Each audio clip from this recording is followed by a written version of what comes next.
Hello mga kababayan, pag-aralan naman natin ang mga paper money or banknotes na tinatawag tulad ng star notes o replacement notes.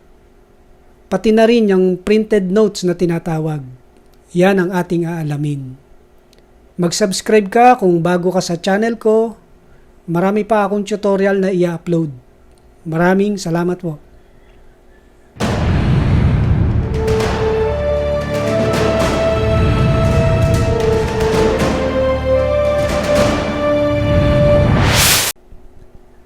Ano ba ibig sabihin ng star notes o replacement note? Ito yung mga perang papel na pinrint sa central bank na nagka-error or misprinting. Kaya kailangan nilang i-reprint para makumpleto ang serial numbers ng perang papel na ito. Pero sa pag-reprint nila, hindi na letters ang ginagamit. Sa halip, asterisk na kung tawagin ng mga collectors ay star note or replacement note. Kasi nga, ni-replace na nito yung mga error na nireprint nung una. Kapag nakakita kayo ng mga ganyang pera, wag nyo munang gastusin. Sa halip, itago nyo or ibenta sa mga collectors. Star note siya plus may printed mga anniversary yan kung ano nung kumpanya o mga school. Ito ay Plenary Council of the Philippines. Yan. Another value yan basta merong star note tapos printed, another value yun.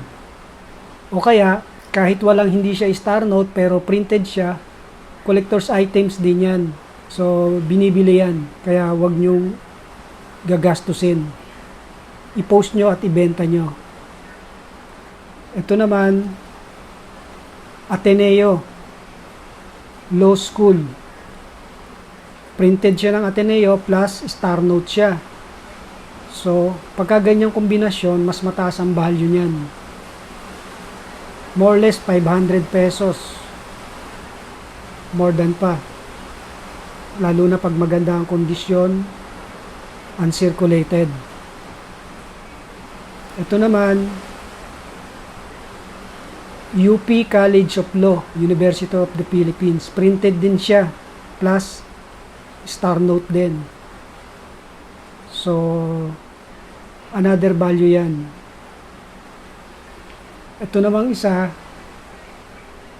printed siya ng 100 years kalayaan. Star note din siya, kulay red pa yung serial number.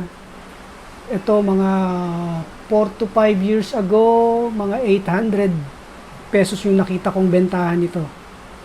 Siguro ngayon mga nasa 1,000 na to, more or less. Uncirculated din ito. So yan. Kaya pag nakakita kayo ng mga ganyan, nag-withdraw kayo sa ATM, i-check ninyo kung may print yung pera, printed ng kung ano-anong mga company o mga law school yan.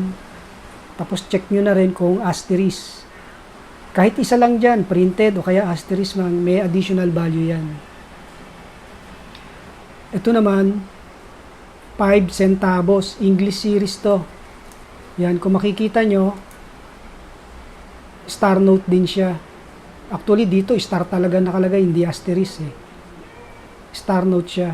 So may value rin yan. 5 centavos, imagine papel, 5 centavos. English series yan. Meron din akong 5 pesos na English series. Uncirculated to. Maganda. Star note din siya. Kung makikita mo. 5 pesos. Plus, meron din akong 10 pesos na English series. Star note din siya. Uncirculated. So, lahat yan binebenta ko. Kung merong may kursunada sa inyo, mag-comment lang kayo sa baba.